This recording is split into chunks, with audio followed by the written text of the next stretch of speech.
ඔය දුටුගැමුණු රජු බෞද්ධයෙක් නෙමෙයි කියලා අපූර්ව වීඩියෝ එකක් පහුගිය දවස්වල සමාජ මාධ්‍යවල සංසරණය වෙනවා මම දැක්කා. ඉතින් ඒ නිසා මටත් හිතුණා මේක ගැන කතා කරන්න. මොකද මේක නිකන් මේ වැඩක් නැති සරල කතාවක් කියලා කාට හරි පේන්න පුළුවන් වුණාට අද මේ වගේ වීඩියෝ එකක් නෙමෙයි විශාල ප්‍රමාණයක් සමාජ මාධ්‍යවල සංසරණය වෙනවා. එතකොට මේවා පිටිපස්සේ අපි බොහෝ දෙනාට නොතේරෙන වෙන කතන්දරයක් තියෙනවා. ඉතින් ඒ නිසා තමයි මම මේ ගැම්බම්දව කතා කරන්න තීරණය කළේ. ඉතින් එහෙනම් අපේ channel එකත් subscribe කරන්න. අද අපි චුට්ටක් කතා කරමු ඇත්තටම මේ දුටුගැමුණු රජතුමා බෞද්ධයෙක්ද නැද්ද කියන මාතෘකාව ගැන.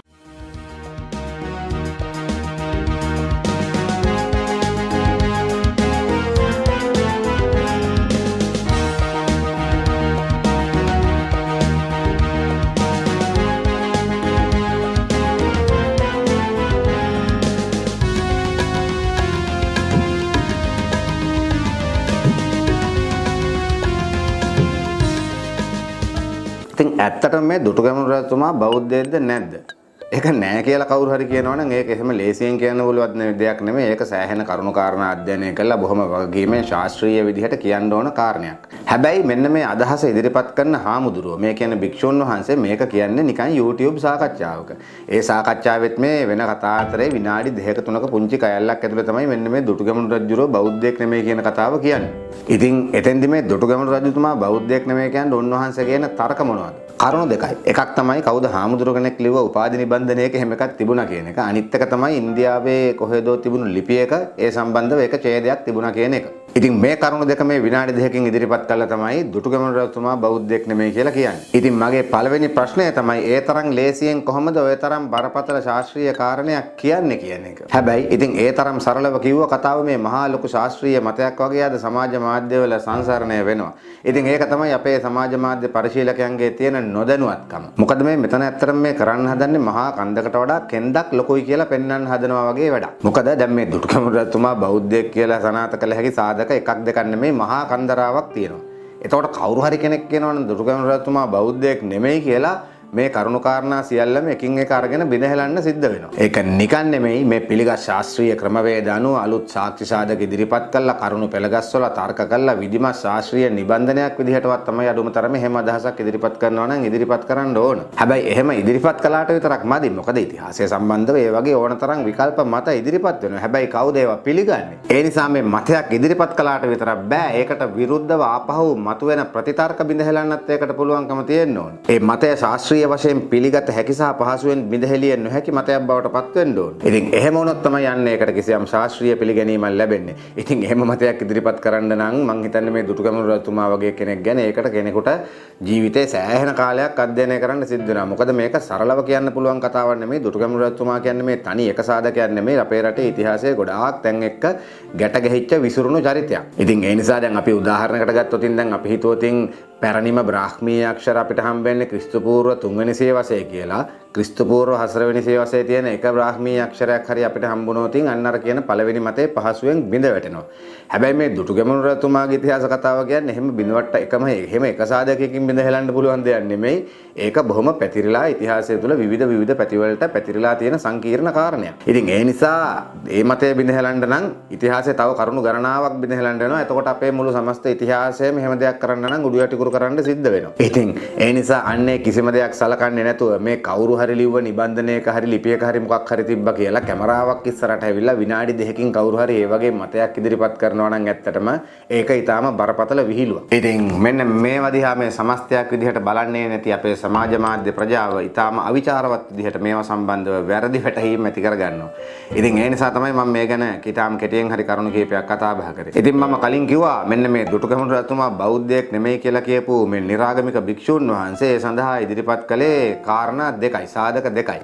ඉතින් දැන් මම කියන්නම් දුටුගැමුණු රජතුමා බෞද්ධයෙක් කියලා සනාථ කරන්න පුළුවන් සාධක මොනවද කියලා බොහොම කෙටියෙන්. දුටුගැමුණු රජතුමා රජකම් කළේ ක්‍රිස්තු පූර්ව 161-137 අතර කාලේ අනුරාධපුරයේ අවුරුදු 24ක් එතුමා ශ්‍රී ලංකාව පාලනය කරනවා. එතකොට අපේ රටේ මහා වංශය, තූප වංශය වගේ ඉතා වැදගත් ඉතිහාස මූලාශ්‍රවල දුටුගැමුණු රජතුමාගේ ආගමික කටයුතු ගැන ඕන තරම් කරුණු කාරණා සඳහන් වෙනවා. දැන් අපි ගත්තොත් මෙන්න මේ තූප වංශය කියන කෘතියේ වැඩි හරියක්ම තියෙන්නේ දුටුගැමුණු රජතුමා රුවන්වැලි සෑය ඉදිකිරීම සම්බන්ධව කතාව. ඉතින් මේ පොත ඇතුලේ දුටුගැමුණු රජතුමාගේ චරිතාපදානය ගැන සෑහෙන කරුණු කාරණා කියවෙනවා. ඊළඟ වැදගත්ම කාරණය තමයි මෙන්න මේ වංශ කතාවල තියෙන කරුණු කාරණා සනාත වෙන පුරාවිද්‍යාත්මක සාධක සෙල්ලිපි වෙහෙර විහාර වෙනත් නටබුන් වගේ ඊටාම වැදගත් පුරාවිද්‍යාත්මක සාධක කන්දරාවක් අපිට හම්බ වෙලා තියෙන එක. එතකොට මෙන්න මේ වංශ කතාවල තියෙන දේවල් අපේ සෙල්ලිපිවල තියෙන දේවල් සහ අපට හමු වී ඇති අනිකුත් පුරාවිද්‍යාත්මක සාධක බොහෝ දුරට එකිනෙකට ගැලපෙනවා. ඉතින් අන්න ඒ නිසා මේ කාටවත් කියන්න බෑ අපේ වංශ කතාවල මේ නිකන් කතන්දර ලිව්වා කියලා. මොකද මෙන්න මේ මහා වංශයේ වගේ වංශ කතාවල තියෙන කතන්දර පුරාවිද්‍යාත්මක සාධක ඔස්සේ සනාථ වන නිසා තමයි ඒවට ලෝකේ පුරා ඉහළ පිළිගැනීමක් ලැබිලා තියෙන්නේ. දැන් අපි දන්නවා ඉන්දියාව වගේ රටවල් පවා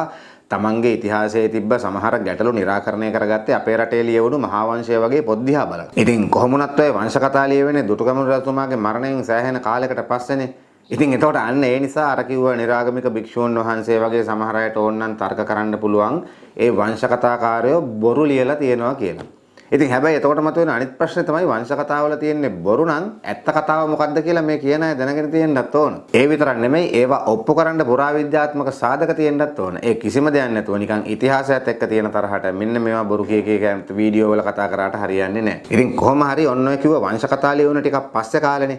හැබැයි ඉතින් මේ දුටුගැමුණු රජතුමාගේ කාලයේ ලියවිච්ච දේවල්ම තියෙනවා. ඒ තමයි මේ ක්‍රිස්තු පූර්ව යුගයට අයිති අපේ සෙල්ලිපි. ඉතින් එතකොට ඔන්න ඔය ක්‍රිස්තු පූර්ව 3 වන සියවසෙන් වගේ පස්සේ ලියවුණු සෙල්ලිපි 2000කට වැඩි ප්‍රමාණයක් මේ වෙනකොට අපිට හම්බ වෙලා තියෙනවා. ඔය මහාචාර්ය සෙනරත් පර්විතාන මහත්තයා රචනා කරපු Inscription of Ceylon කියන පොතේ මෙන්න මේ ක්‍රිස්තු පූර්ව යුගයට අයිති සෙල්ලිපි 1234ක් ගැන විස්තරයයි සඳහන් වෙලා තියෙනවා. ඉතින් මෙන්න මේ අතරේ සෑහෙන ප්‍රමාණයක් තියෙනවා දුටුගැමුණු රජතුමා සම්බන්ධව ලියවුණු සෙල්ලිපි. ඔය පූජ්‍ය එල්ලාවල මේදානන්ද හාමුදුරුවෝ වගේ අය මේවා සම්බන්ධව සෑහෙන කරුණු කාරණා අධ්‍යයනය කරලා තියෙනවා. ඉතින් ඒ නිසා මෙන්න මේ වංශ කතා බොරු කියලා කිව්වත් සෙල්ලිපි බොරු කියලා කියන්න ලේසි නෑ. මොකද මේවයි මේ කාල නිර්ණය අනුව මේවා ඒ කාලයට අයිති බව වගේ දේවල් මේවා තහවුරු කරලා තියෙන්නේ. ඉතින් එතකොට මෙන්න මේ සෙල්ලිපි වල තියෙන දේවල් සහ වංශ කතාවල තියෙන දේවලුත් එකට ගැලපෙනවා. ඉතින් ඊට පස්සේ මෙන්න මේ සෙල්ලිපි වල ඇත්තටම දුටුගැමුණු රජතුමා ගැන විතරක් නෙමෙයි දුටුගැමුණු රජතුමාගේ මව ගැන, පියා ගැන, සහෝදරයා ගැන, ඒ වගේම දසමහයෝධයෝ ගැන මේ වගේ විස්තර රාශියක් මේවා ඇතුළත් වෙනවා. දැන් අපි දන්නවා ලංකාවේ රජ කරපු වළංගම්බා රජුරෝ කියලා කියන්නේ දුටුගැමුණු රජතුමාගේ සහෝදරයා වුණු සද්ධාතිස්සගේ පුත්‍රයා. ඉතින් එතකොට මම අර කලිනුත් කිව්වා වගේ මේ දුටුගැමුණු රජුගේ චරිතයේ ඉතිහාසයේ පුළුල් පරාසයක විහිදලා තියෙන. ඉතින් ඒ නිසා මේ කතාව නිකන් අර එක තැනකින් කඩලා මේක බිනහෙලන්න ලේසි නෑ. ඉතින් එතකොට මේ දුටුගැමුණු රජතුමා විතරක් නෙමෙයි එතුමාට සම්බන්ධ අනිත් අය මේ දසමහයෝධයෝ, එතුමාගේ සහෝදරයෝ, දෙමව්පියෝ මේ සියලු දෙනා සම්බන්ධව ලියවුණු කරුණු කාරණා සෙල්ලිපිවල වංශ කතාවල තියෙනවා. ඉතින් ඒ නිසා ඒ සේරම බොරු කරනවා නම් මම කියන්නේ අපිට දුටුගැමුණු බෞද්ධයෙක් නෙමෙයි කියලා විතරක් නතර වෙන්න හම්බෙන්නේ. අපේ සමස්ත ඉතිහාසයම නිකන් අපිට කාටවත් හිතා ගන්න බැරි විදිහට උඩු යටි කුරු කරලා තමයි අපිට ඔන්න ඔය කියනවා බොරු කරනවා නම් බොරු කරන්න වෙන්නේ. ඉතින් ඊළඟට මෙන්න මේ ලංකාවේ විතරක් නෙමෙයි කාම්බෝජය වගේ රටවල් වල පවා මේ දුටුගැමුණු රජතුමා ප්‍රසිද්ධයි. ඒ රටේ පන්සල් වල දුටුගැමුණු රජතුමාගේ චිත්‍ර ඇඳලා තියෙනවා. ඉතින් මේ ඇඳලා තියෙන්නේ බුද්ධ ආගමට සේවය කරපු විශාල සේවයක් කරපු රජ කෙනෙක් විදිහට මිස වෙනත් කිසිම අර්ථයකින් නෙමෙයි. ඉතින් ඒ නිසා මේ ඉතිහාසයේ කොහේවත් දුටුගැමුණු රජ වෙනත් ආගමක් ඇදුවා කියලා කියන්න සාක්ෂි නැහැ. ඉතින් ඒ නිසා කාට හරි මෙන්න මේ දුටුගැමුණු රජතුමා බෞද්ධයෙක් නෙමෙයි කියලා කියන්න අවශ්‍ය නම් මෙන්න මේ කිව්ව සම්පූර්ණ ඉතිහාසය වංශ කතා සෙල්ලිපි වෙහෙර විහාර පුරාවිද්‍යාත්මක නටබුන් මේ හැම එකෙන්ම කියවන සියලු කාරණා උඩු යටුකුරු කරන්න පුළුවන් විදිහේ මාර අධ්‍යයනයක් කරන්න වෙනවා.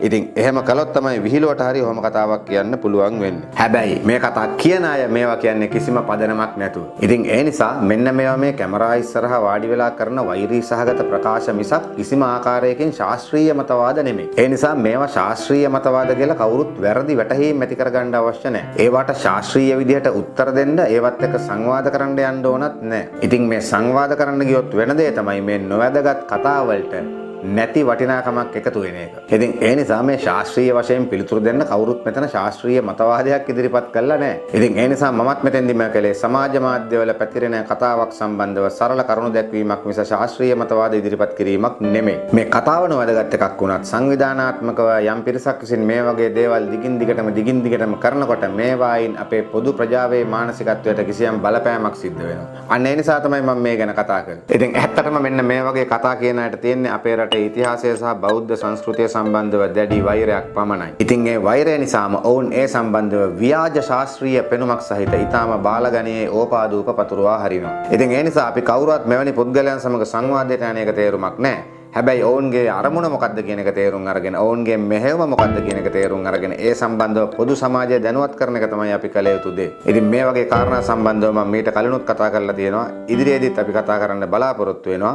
ඉතින් එහෙමනම් මම දැනට නවතිනවා. අපි මේ වගේ වීඩියෝ එකකින් නැවත හමු වෙමු.